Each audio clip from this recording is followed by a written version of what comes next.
2026 UDF അധികാരത്തിലേറുമെന്ന് സ്വപ്നം കണ്ടിരിക്കുകയാണ്. പക്ഷേ യാഥാർത്ഥ്യമാകാം. ഈ അവസരത്തിലാണ് അവരുടെ തന്നെ തെരഞ്ഞെടുപ്പ് വിശാരദനായിട്ടുള്ള സുനിൽ കനകോല് പറയുന്നു 4 ജില്ലകളിൽ അപകടം പതിയിരിക്കുന്നു എന്ന്. വി ഡി സതീശൻ്റെ ഒക്കെ കണക്കുകൂട്ടൽ വലിയ കണക്കുകൂട്ടലാണ്, 100ന് മുകളിലാണ്. അങ്ങനെ വരുമ്പോൾ ഈ 4 ജില്ലകൾ വലിയ അപകടമല്ലേ ഉണ്ടാക്കുന്നത്? 4 ജില്ലകൾ മാത്രമെന്ന് പറയണ്ട, അതിൽ കൂടുതലുണ്ട് എന്നുള്ളതാണ് ഞാനൊരു ഓടിച്ചൊരു കണക്ക് നോക്കി മനസ്സിലായത്. ഇത് ഞാൻ 3-4 വീഡിയോ ഈ വിഷയത്തിൽ മാത്രം ചെയ്തിട്ടുണ്ട്. അതായത് കോൺഗ്രസ്സിന് ജയിക്കണമെങ്കിൽ 100 സീറ്റ് കിട്ടുമെന്ന് പറയുന്നത് അടുപ്പിച്ച് പോലും എത്തില്ല എന്നുള്ളത് ഞാൻ പല പ്രാവശ്യം പറഞ്ഞതാണ്. ഇവർക്ക് ഭൂരിപക്ഷത്തിലും ഒരു 5-10 സീറ്റെങ്കിലും കൂടുതൽ കിട്ടണമെങ്കിൽ ഇവർ നല്ല സ്ഥാനാർത്ഥികളെ നിർത്തി ഉശിരൻ പോരിന് തയ്യാറാകേണ്ട അവസ്ഥയാണുള്ളത്. അത് കനകോലും ഒന്നും പറയേണ്ട കാര്യമില്ല. ഞാൻ 4 വീഡിയോ ചെയ്തു. 2 നിങ്ങളുടെ ഇവിടെ തന്നെയാണ് ചെയ്തത്, 2 കേരള കൗമുദിയിലും ചെയ്തു. ഇത് വ്യക്തമായി ഞാൻ അതിനകത്ത് കണക്ക് സഹിതം പറഞ്ഞതാണ്. ഇനി ഞാൻ ഒരിക്കൽ കൂടെ പറയാൻ പോവുകയാണ് കനകോലുവിൻ്റെ കണക്ക് എത്ര ശരിയാണ് എന്നുള്ളത്. ഞാൻ ഈ മുമ്പേ 4 പ്രാവശ്യം പറഞ്ഞതാണ്, അത് ഞാൻ ഒന്നുകൂടെ ആവർത്തിക്കാൻ പോവുകയാണ്. അതായത് 18 മണ്ഡലങ്ങളിൽ 1000-നും 1100-നും താഴെ വോട്ടിൻ്റെ ഭൂരിപക്ഷത്തിൽ നിൽക്കുന്നതുണ്ട് ഈ തദ്ദേശ സ്വയംഭരണ സ്ഥാപന തെരഞ്ഞെടുപ്പിൽ. തദ്ദേശ സ്വയംഭരണ സ്ഥാപന തെരഞ്ഞെടുപ്പ് എന്ന് പറയുന്നത് നമുക്കറിയാം, ഭരണവിരുദ്ധ വികാരം, അയ്യപ്പ കോപം, ജനങ്ങൾക്ക് അതിലുള്ള രോഷം എല്ലാം അങ്ങ് നിറഞ്ഞു നിൽക്കുന്ന ഒരു തെരഞ്ഞെടുപ്പായിരുന്നു. അന്ന് പോലും UDF കിട്ടിയത് 80 സീറ്റാണ് ഭൂരിപക്ഷം. ഈ തദ്ദേശ സ്വയംഭരണ വാർഡുകളുടെ എല്ലാം കണക്ക് കൂട്ടി നമ്മൾ നോക്കിയപ്പം 80 സീറ്റിലാണ് UDF ലീഡ് ചെയ്യുന്നത്.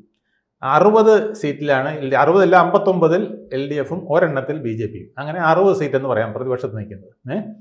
അപ്പോൾ എത്രയാണ് വ്യത്യാസം എന്ന് പറഞ്ഞാൽ 20 എന്ന് പറഞ്ഞാൽ 80-ൽ നിന്ന് 10 പുറകോട്ട് വന്നാൽ 70 ആയി. ടഫ് ഫൈറ്റിൻ്റെ ഒരു രംഗമാണ് നിൽക്കുന്നതേ. ഇത് പറഞ്ഞാൽ പലർക്കും മനസ്സിലാകില്ല. 8 സീറ്റുകളിൽ നിങ്ങളറിയാമോ, ഈ ഞാൻ പറഞ്ഞ 18-ൽ 8 സീറ്റുകളിൽ വെറും 600-നും 169-നും ഇടയ്ക്കാണ് ഭൂരിപക്ഷം. കോൺഗ്രസും കമ്മ്യൂണിസ്റ്റും തമ്മിലുള്ള വ്യത്യാസം, LDFും UDFും തമ്മിലുള്ള വ്യത്യാസം വെറും 600 മുതൽ 169 വോട്ട് വരെയാണ് 8 മണ്ഡലങ്ങളിൽ. 8 മണ്ഡലം കിട്ടിയാൽ തന്നെ അങ്ങോട്ടും ഇങ്ങോട്ടും പോയാൽ തന്നെ സംഗതി മാറി, പിക്ചർ മാറി. അപ്പോൾ ആ മണ്ഡലങ്ങൾ ഏതൊക്കെയാണ് നമുക്ക് ആദ്യം വേണമെങ്കിൽ അത് നോക്കാം. അതായത് വെറും 196 വോട്ടേ ഉള്ളൂ ഉടുമ്പൻചോലയിൽ UDFിൻ്റെ ലീഡ്. 196 വോട്ട് മാത്രമാണ് ഉടുമ്പൻചോലയിൽ ലീഡ്. അത് LDFിന് പിടിക്കാൻ കഴിയുന്ന ഒരു മണ്ഡലം. തോട്ടം തൊഴിലാളികളൊക്കെ ഒത്തിരി ഉള്ളതാണ്. ആ മണ്ഡലം ഈസി ആയിട്ട് LDFിന് തിരിച്ചു പിടിക്കാവുന്നതാണ്. 160. അപ്പോൾ 81-ൽ UDFിന് തിരിച്ചു LDFിന് ഉടുമ്പൻചോല ഇപ്പോൾ LDFിന് കയ്യിലാണ്. പിന്നെ M മണിയുടെ മണ്ഡലവും കൂടെയാണ്. പക്ഷെ ഇവിടെ UDFിന് ഇപ്പൊ 196 വോട്ടിന്റെ ലീഡുണ്ട്. അതായത് തദ്ദേശ സ്വയംഭരണ തെരഞ്ഞെടുപ്പിൽ 196 വോട്ടിന്റെ ലീഡിൽ നിൽക്കുകയാണ് ഉടുമ്പൻചോല UDFിനെ സംബന്ധിച്ചിടത്തോളം. അപ്പോൾ UDF 80 സീറ്റ് കണക്ക് കൂട്ടിയിരിക്കുന്നത് അതിലൊന്നാണ്. അപ്പോൾ അത് പോകാനായിട്ട് എത്ര വോട്ട് വേണം? വെറും ഒരു 85 വോട്ട് പിടിച്ചാൽ അപ്പുറത്തുനിന്ന് 85 വോട്ട് ഇപ്പുറത്തേക്ക് മാറിയാൽ 1-2 വോട്ടിന് ജയിക്കാവുന്നതായി മാറി അല്ലേ? അവിടെ ഒരു 1000 വോട്ടൊന്നും പിടിക്കാൻ LDFിന് യാതൊരു വിഷമവും ഇല്ല. ഇത്തരം ഒരു മണ്ഡലമാണത്. അതുപോലെ തന്നെ കോന്നി UDFിന് ഇപ്പോൾ ഭൂരിപക്ഷമായിട്ട് നിൽക്കുന്ന മണ്ഡലമാണ് ഈ തദ്ദേശ സ്വയംഭരണ സ്ഥാപന തെരഞ്ഞെടുപ്പിൽ. വെറും 226 വോട്ടാണ്. 226 വോട്ട് കോന്നിയിൽ ഭൂരിപക്ഷം UDFിന് ഇപ്പോൾ നിൽക്കുന്നത്. നമ്മുടെ തദ്ദേശ കണക്കനുസരിച്ച് അതായത് അത് വെച്ചിട്ടാണല്ലോ ഇപ്പോൾ പറയുന്നത് ഞങ്ങൾക്ക് 100 സീറ്റ് കിട്ടും, 100 110 വേണേലും കിട്ടും എന്നൊക്കെ പറയുന്നത്, 100-ന് മേൽ എന്നൊക്കെ പറയുന്നതൊക്കെ ഇത് വെച്ചിട്ടാണ്. ഇതിൽ കോന്നിയിൽ 226 വോട്ടാണ് വ്യത്യാസം. അത് ഈ കാണിക്കുന്ന എന്താണ്? ഒരു 120 വോട്ട് പിടിച്ചു കഴിഞ്ഞാൽ LDF 120 വോട്ട് കൂടുതൽ പിടിച്ചാൽ കോന്നിയിൽ ഇപ്പോഴത്തെ വോട്ടും കൂടെ നിൽക്കുകയാണെങ്കിൽ അവർക്ക് ജയിക്കാവുന്നതേ ഉള്ളൂ. അവിടെ മികച്ച സ്ഥാനാർത്ഥിയെ കൊടുക്കണം, എന്നാലേ കോൺഗ്രസിന് അവിടുന്ന് മികച്ച സ്ഥാനാർത്ഥിയെ കൊടുത്താൽ അടൂർ പ്രകാശിനെ പോലുള്ള ഒരു സ്ഥാനാർത്ഥിയൊക്കെ നിൽക്കുകയാണെങ്കിൽ കോന്നി വീണ്ടും അവരുടെ കയ്യിൽ വന്നുകൂടായില്ല. പിന്നെ അടൂര് UDFിൻ്റെ കയ്യിലാണ് ഇപ്പം തദ്ദേശ സ്വയംഭരണത്തിൽ നിൽക്കുന്നത്. 407 ഭൂരിപക്ഷം. ആ 407 മാറണമെങ്കിൽ വെറും 210 വോട്ട് അപ്പുറത്തും ഇപ്പുറത്ത് മാറിയാൽ ആ ഭൂരിപക്ഷവും മറിഞ്ഞില്ലേ? ഇതൊക്കെ 1000-2000 വോട്ട് അവിടെ മറിക്കാൻ LDFിന് കഴിയുന്ന സ്ഥലങ്ങളാണെന്ന് ആലോചിക്കണം. പിന്നെ ഇരവിപുരം, കൊല്ലം അവിടെ നൗഷാദിന്റെ മണ്ഡലമാണ്. അദ്ദേഹം 10,000-നും 20,000-നും ഒക്കെ 20,000 ജയിച്ചുകൊണ്ടിരിക്കുന്ന ഒരു 3 വർഷമായിട്ട്. ആ മണ്ഡലത്തിൽ 2 വർഷമായിട്ട് 16-ലും പിന്നെ 21-ലുമായിട്ട് മുസ്ലിം ലീഗ് നോട്ടം ഇട്ടിരിക്കുന്ന മണ്ഡലമാണ്. അവിടെ UDF 638 വോട്ടിന്റെ ഭൂരിപക്ഷം ഇപ്പോഴുണ്ട് തദ്ദേശ സ്വയംഭരണ സ്ഥാപന തെരഞ്ഞെടുപ്പ് കഴിഞ്ഞപ്പോൾ. ആ 638 മാറണമെങ്കിൽ വെറും 320 വോട്ട് ഉണ്ടെങ്കിൽ 638 മാറി 4-5 വോട്ടിന്റെ ഭൂരിപക്ഷമായി. ഈ 300 ചില വോട്ടെന്നൊക്കെ പറയുന്നത് LDF-ന് മറിക്കാൻ വളരെ എളുപ്പമുള്ള നിയമസഭ വരുമ്പോൾ പല കണക്കുകളും തെറ്റുമെന്നുള്ളതാണ് അല്ലേ? അത് ഈ പറയുന്ന കണക്കൂട്ടിൽ വെച്ച് വരുമ്പോൾ ഇപ്പൊ ഞാൻ പറഞ്ഞ 8 മണ്ഡലങ്ങളിൽ മാറിയാൽ തന്നെ 72-ഉം 68-ഉമായി. മനസ്സിലല്ലേ? പിന്നെ ഞാൻ 10 മണ്ഡലം പറയാൻ പോവാണ്. അത് 1000-നും 500-നും ഇടയ്ക്കുള്ള മണ്ഡലങ്ങളാണ് ഞാൻ പറയാം. ഇതിപ്പോ നമ്മൾ 4 മണ്ഡലം പറഞ്ഞു: ഉടുമ്പൻചോല, കോന്നി, അടൂര്, ഇരവിപുരം. ഇനി തൃപ്പൂണിത്തറയുണ്ട്. തൃപ്പൂണിത്തറയിൽ UDF-ന് 362 വോട്ടാണ് ഭൂരിപക്ഷം. പക്ഷെ അവിടെ ഒരു BJP അത് ത്രികോണ മത്സരം നടക്കും, കട്ട ത്രികോണ മത്സരം നടക്കും. അവിടെ 362 വോട്ടിന് ഇപ്പൊ UDF ലീഡ് ചെയ്യുന്നുണ്ട്. അതൊന്നും കണക്കൂട്ടേണ്ട കാര്യമില്ല എന്ന് ഞാൻ പറഞ്ഞത്. അതും എങ്ങോട്ട് വേണം അറിയാവുന്നതാണ് അവസ്ഥ. ഇനി നെടുമങ്ങാട് LDF ആണ് ഇപ്പം 572 വോട്ടിന്റെ വ്യത്യാസമുള്ളത്. അവിടെയും LDF-ന് പിന്നെ UDF-ന് വേണമെങ്കിൽ തിരിച്ചു പിടിക്കാവുന്ന സ്ഥലമാണ്, നല്ലൊരു സ്ഥാനാർത്ഥി നിർത്തിയാൽ ഇപ്പോഴത്തേത് വെച്ചിട്ട്. തിരുവനന്തപുരത്ത് ഒന്നും കിട്ടാത്ത സ്ഥലമാണല്ലോ. കനകോലുവിന്റെ കണക്ക് പ്രകാരം തിരുവനന്തപുരം വളരെ മോശമെന്നാണ്. ആ സ്ഥലത്ത് പോലും 572 വോട്ടാണ് LDF നെടുമങ്ങാട് ലീഡ് ചെയ്യുന്നത്. മനസ്സിലായില്ലേ? ഇനി നാദാപുരം അതുപോലെ തന്നെ LDF-ന് വെറും 638 വോട്ട് മാത്രമുള്ള സ്ഥലമാണ് ഭൂരിപക്ഷം. അവിടെയും UDF-ന് തിരിച്ചു പിടിക്കാവുന്ന ഒരു സ്ഥലവും കൂടെയാണെന്നാണ് ഞാൻ പറഞ്ഞത്. LDF മാത്രമല്ല, ഞാൻ UDF-ന്റെ കാര്യം കൂടെ ചേർത്താ പറയുന്നത്. അങ്ങനെ നോക്കിക്കഴിഞ്ഞാൽ ഉദുമയിൽ ഇനി ഇച്ചിരൂടെ കൂടുതലുള്ളത് ഞാൻ പറയാൻ പോവാണ്. ഇപ്പൊ ഇത് 8 മണ്ഡലമായി, ഉദുമ ഉൾപ്പെടെ ഇത് 8 മണ്ഡലമായി. ഞാൻ പറഞ്ഞത് നാദാപുരം പറഞ്ഞു 638 വോട്ട്, നെടുമങ്ങാട് പറഞ്ഞു 572 വോട്ട്, തൃപ്പൂണിത്തറ പറഞ്ഞു 362 വോട്ട്, അരൂർ ഞാൻ വിട്ടുപോയെന്ന് തോന്നുന്നല്ലേ? അരൂർ ആലപ്പുഴ LDF-ന് പിന്നെ 525 വോട്ട് പുറകിലാണ്. അതായത് UDF മുമ്പിലാണ്. 525 ഉള്ളൂ. അത് വേണമെങ്കിൽ LDF-ന് തിരിച്ചു പിടിക്കാവുന്നതാണ്. ആലപ്പുഴയിൽ കനകോല് പറഞ്ഞതാണ് ഇവിടെ വലിയ പ്രശ്നമുള്ള സ്ഥലമാണെന്ന്. ഈ കനകോല് പറഞ്ഞിരിക്കുന്ന 4 ജില്ലകളാണ്. തിരുവനന്തപുരം, ആലപ്പുഴ, തൃശ്ശൂര്, കൊല്ലം, പാലക്കാട്. ഇതില് കൊല്ലവും ടഫാണ്. ഈ പറയുന്ന പാലക്കാട് കോൺഗ്രസ്സുകാരോട് സമ്മതിക്കുന്നില്ല കേട്ടോ. അല്ല, അത് കുറച്ച് വാസ്തവമുണ്ട്.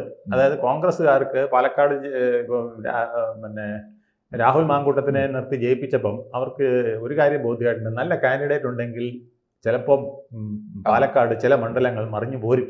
പക്ഷെ ഷാഫി പറമ്പിൽ അവിടെ 2021-ൽ 3000-ത്തിലധികം ഭൂരിപക്ഷം ജയിച്ചു. അല്ല, അയാൾ കണ്ടിന്യൂസ് ആയിട്ട് ജയിക്കുകയാണല്ലോ.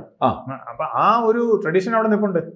അതിന് പുറമെ പാലക്കാട് വേണമെങ്കിൽ പല മണ്ഡലങ്ങളിലും കോൺഗ്രസിന് ചില നേട്ടം ഉണ്ടാക്കാവുന്നതുണ്ട്, സംശയമൊന്നുമില്ല. ഇപ്പോൾ പിന്നെ അവര് മലമ്പുഴ സുരേഷ് നിർത്തുമെന്ന് പറയുന്നുണ്ട്. അത് എത്രത്തോളം വിജയിക്കുമെന്ന് എനിക്ക് സംശയമാണ്. അരുൺകുമാർ നിൽക്കുകയാണെങ്കിൽ സുരേഷിന് അതിന് സാധ്യത കുറവാണ്. ഒരു കാരണം എന്ന് വെച്ചാൽ ഈ മാർക്സിസ്റ്റ് പാർട്ടിക്കുള്ളൊരു പ്രത്യേകത എന്ന് വെച്ചാൽ ഈ കുലംകുത്തി വന്ന് നിന്നാൽ എല്ലാം കൂടെ തിരിച്ചു കുത്തിക്കളയും.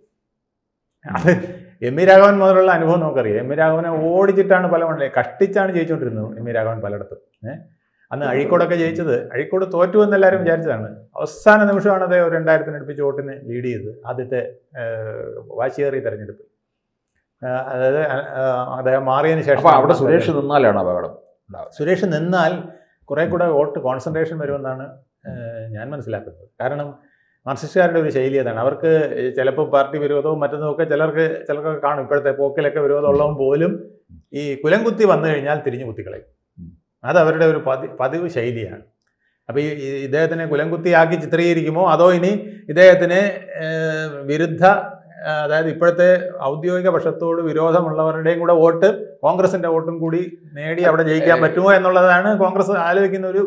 VS-ന്റെ ഒരു സന്തത സഹചാരിയായിരുന്നു. VS-ന്റെ സന്തത സഹചാരിയായിരുന്നു. VS-ന്റെ ഒരു പ്രതിച്ഛായ അവിടെ ഉണ്ടാക്കും.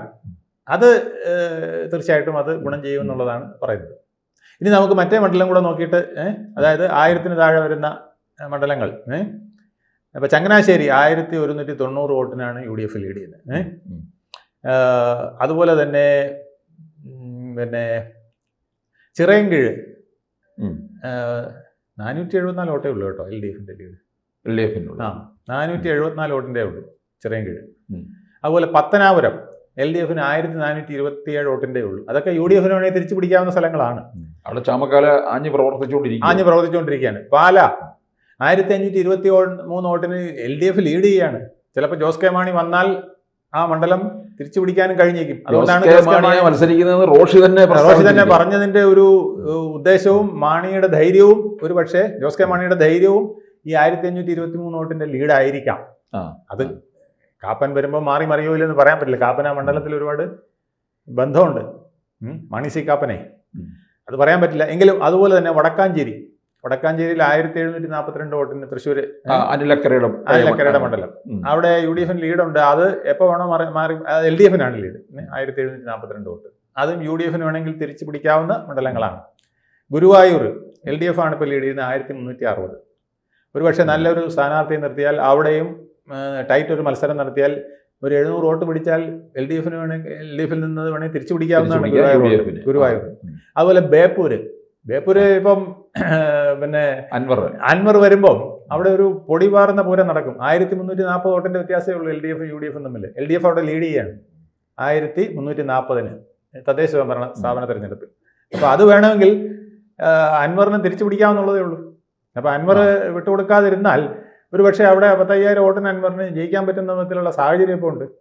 LDFന്റെ 1340 വോട്ടൊക്കെ മറിച്ച് കൊണ്ടുവരാൻ റിയാസ് ആണ് എതിരെങ്കിൽ പോലും അവിടെ ചിലപ്പോൾ അൻവറിന് വിജയിക്കാൻ കഴിഞ്ഞേക്കുമെന്ന് പലരും അഭിപ്രായപ്പെടുന്നത് ഈ ഒരു ബേസ് വെച്ചിട്ടാണ്. അതൊരു വലിയ അത് തന്നെയാണ്. അതുപോലെ തന്നെ പലരും പറയുന്നത് പിന്നെ റിയാസ് ആണ് നിൽക്കുന്നതെങ്കിൽ ഒരു പക്ഷേ ട്രഡീഷണൽ ആയിട്ടുള്ള കുറേ മാർക്സിസ്റ്റുകാരുടെ വോട്ടും കൂടെ ചിലപ്പോൾ പോയേക്കും, അൻവറിന് കിട്ടും. പിന്നെ ഒരു മുസ്ലിം മെജോറിറ്റി ഉള്ള ഒരു മണ്ഡലമാണ്. അതും ചിലപ്പോൾ ജാതിപരമായി നോക്കുമ്പോഴും അങ്ങനെയുള്ള വോട്ട് അത് സ്പ്ലിറ്റ് ചെയ്ത് പോകാനെന്ന് പറഞ്ഞാലേ, ഇപ്പം ഞാൻ ചോദിക്കട്ടെ, മുസ്ലിം ലീഗിന്റെ കൂടെ പിന്തുണയുള്ള, മറ്റ് ജമാഅത്തയുടെ പിന്തുണയൊക്കെയുള്ള,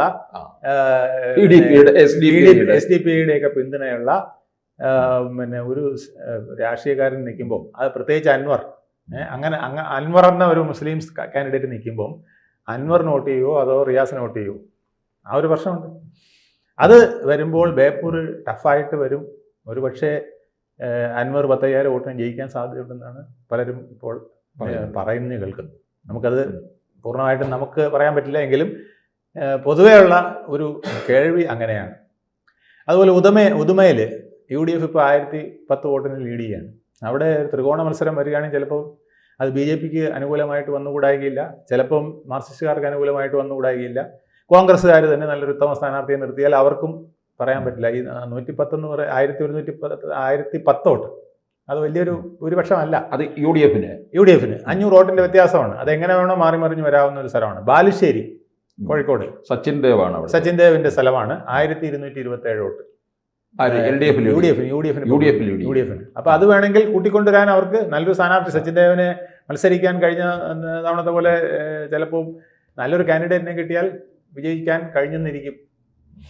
ഇപ്പം അവരുടെ കയ്യിൽ കനകോല് പറഞ്ഞതിൽ നിന്ന് അല്പം കൂടെ ഗൗരവത്തിലുള്ളതാണ്. പൊന്നാനിയിൽ UDFന് 1274 വോട്ടേ ഉള്ളൂ. മലപ്പുറം കോട്ടയിൽ പൊന്നാനിയിൽ 1274 വോട്ടിന്റെ വ്യത്യാസമേ ഉള്ളൂ UDF LDF തമ്മിൽ. UDF അവിടെ ലീഡ് ചെയ്യുന്നത് 1274 വോട്ടിനാണ്. അതും മാറ്റിമറിക്കാവുന്ന ഒരു മണ്ഡലമാണ്. ഞാൻ പറഞ്ഞില്ലേ, ചങ്ങനാശ്ശേരി അതുപോലെ മാറ്റിമറിക്കാവുന്ന മണ്ഡലമാണ്. ഇതുപോലെ അപ്പോൾ ഈ 8 മണ്ഡലങ്ങൾ 600 വോട്ടിന് താഴെയും 10 മണ്ഡലങ്ങൾ 1200 താഴെ, അതിൽ അധികവും 1000 താഴെ വരുന്നത് കേട്ടോ. 1200 താഴെ എന്ന് ഞാൻ പറഞ്ഞ 2-3 മണ്ഡലങ്ങൾ അങ്ങനെ വരുന്നുണ്ട്. ഈ 10ഉം 8ഉം 18 മണ്ഡലങ്ങൾ വളരെ നിർണായകമാണ്. 18 മണ്ഡലം എന്ന് പറഞ്ഞാൽ ഈ 80 എന്ന് പറയുന്നത് 52 ആവാൻ അത് മതിയല്ലോ. ഇത് 2 പേർക്കും 62 ആവാൻ അത് മതി. ഇതിലിപ്പോ നമുക്ക് BJPക്ക് മുന്നേറ്റം ഉള്ള മണ്ഡലം എന്ന് പറയുന്നത് ഈ പറഞ്ഞതിനകത്ത് തൃപ്പൂണിത്തറ ഉണ്ട്. അതെ. പിന്നെ മറ്റുള്ളിടത്തൊന്നും തന്നെ കോന്നിയും അല്പം ഉണ്ടാകാം. പിന്നെ വേറെ ഒരിടത്തും തന്നെ പാലയിൽ പിന്നെ ശക്തമായ ത്രികോണ മത്സരം ഉണ്ടാവും. ഷോൺ ജോർജ് മത്സരിക്കുന്നുണ്ട്. നല്ല ത്രികോണ മത്സരം ഉണ്ടാവുമെങ്കിൽ അപ്പോൾ LDFന് അത് ഗുണമാകുമോ എന്നും പറയാൻ പറ്റില്ല. പിന്നെ മാണി സി കാപ്പൻ നിൽക്കുന്നത് കൊണ്ട് കോൺഗ്രസ് വളരെ പ്രതീക്ഷയിലാണ്. മാണി സി കാപ്പൻ മണ്ഡലത്തെ നല്ലപോലെ നോക്കുന്നുണ്ട്, ആൾക്കാരെ വളരെ തൃപ്തിപ്പെടുത്തി പോകുന്നുണ്ട്. അപ്പോൾ അവിടെ ഒരു ത്രികോണ മത്സരം വന്നു കഴിഞ്ഞാൽ ആർക്കാണെന്ന് പറയാൻ പറ്റാത്ത അവസ്ഥയാണ്. ഞാൻ ഈ പറഞ്ഞ 18 മണ്ഡലങ്ങളും വളരെ ക്രൂഷ്യലാണ്. അവിടെ അതിൽ പലതിലും ഇപ്പോൾ ചങ്ങനാശ്ശേരി പോലുള്ളിടത്തൊക്കെ പിന്നെ അരൂർ പോലുള്ളിടത്തൊക്കെ ഒരു BDJS സ്ഥാനാർത്ഥിയൊക്കെ നല്ലൊരാൾ നിൽക്കുകയാണെങ്കിൽ അത് ശക്തമായ ത്രികോണ മത്സരം നടക്കും. 527 വോട്ടിൻ്റെ വ്യത്യാസമേ ഉള്ളൂ. അടൂര് അതുപോലെ തന്നെ, അടൂര് പിന്നെ ഇരവിപുരം, തൃപ്പൂണിത്തറ, ഇതൊക്കെ ഉദുമ ഒക്കെ ത്രികോണ മത്സരം ഭംഗിയായി നടക്കാവുന്ന സ്ഥലമാണ്. ഗുരുവായൂർ, പാല, ചിറയൻകീഴും BJPക്ക് വളരെ പ്രതീക്ഷയുണ്ട്. ഇപ്പോൾ ഡെപ്യൂട്ടി മേയറായ പിന്നെ ആശാനാഥ് മത്സരിക്കാൻ സാധ്യതയുണ്ട് അവിടെ. അപ്പൊ അവിടെ നല്ലൊരു, അതുപോലെ നെടുമങ്ങാട് BJPക്ക് ഹോളുള്ളൊരു സ്ഥലമാണ്.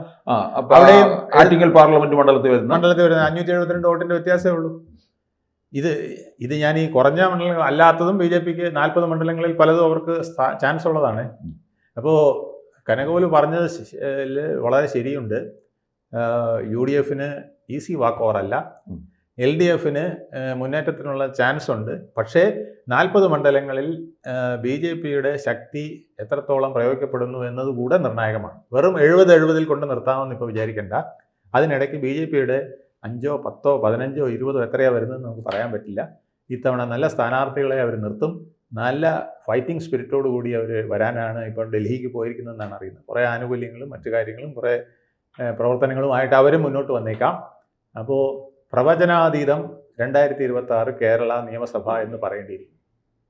കൂടുതൽ വാർത്തകളും വിശേഷങ്ങളും നിങ്ങളിലേക്ക് എത്താൻ ABC മലയാളം സബ്സ്ക്രൈബ് ചെയ്യുക, ബെൽ ബട്ടണും അമർത്തുക.